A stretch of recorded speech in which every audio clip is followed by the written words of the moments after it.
বয়সটা ৪০। ফুটবল বিশ্বকে নিজ জাদুতে বুঁদ করে রেখেছেন ২ দশকেরও বেশি সময় জুড়ে। তাই এর হর্তাকর্তাদের হাবভাবটাও বড্ড ভালো করেই জানেন ক্রিস্টিয়ানো রোনালদো। যে কোনো বিষয়েই তাই নিজের মনের ভাব প্রকাশে করেন না কোনো রাখঢাক। এবছরের ব্যালন দ'রের সংক্ষিপ্ত তালিকা প্রকাশ হয়েছে ৭ তারিখ। টানা দ্বিতীয়বারের মতো সেই তালিকায় নেই লিওনেল মেসি আর ক্রিস্টিয়ানো রোনালদো। সেটা নিয়ে মেসি এখনো কিছু না বললেও ফুটবলের এই প্রেস্টিজিয়াস অ্যাওয়ার্ডকে মন করা বলে হেসে উড়িয়ে দিলেন এই অল টাইম লেজেন্ড।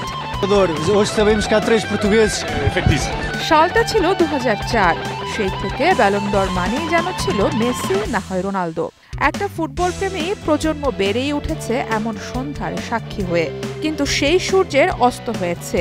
৫ বার এ পুরস্কার পাওয়া রোনালদো টানা দ্বিতীয়বারের মতো সংক্ষিপ্ত তালিকায় জায়গা পাননি। হাজারো ফুটবলাররা একটা ব্যালন জেতার জন্য যেখানে চাতক পাখির মতো অপেক্ষা করে, সেই পুরস্কারের আয়োজকদের উপর থেকে ভরসায় হারিয়ে ফেলেছেন রোনালদো। কণ্ঠের তিরস্কারে সেটা বোঝা গেল পরিষ্কার। ২০২৪-এর ব্যালন দ'র ভিনিসিয়াস জুনিয়রকে না দেওয়ায় আপত্তি জানিয়েছিলেন রোনালদো। ক্ষোভ জানিয়ে সরাসরি বলেছিলেন ওইবারের অ্যাওয়ার্ডটা প্রাপ্য ছিল রিয়ালের স্ট্রাইকারের।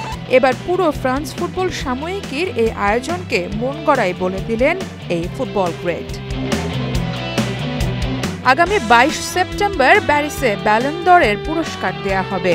এবারের লড়াইটা হবে Lamine Yamal, Dembele, Kylian Mbappe, Haaland আর লাউতারো মার্তিনেজের মতো তারকাদের মাঝে। ফুটবল জগতের তারারা সেরাতে আলো ছড়াবেন নিশ্চিত, কিন্তু এক ঝাঁক চোখ নিশ্চিতভাবেই খুঁজে বেড়াবে মেসি আর রোনালদোকে। সারা মাহবুব, স্টার নিউজ।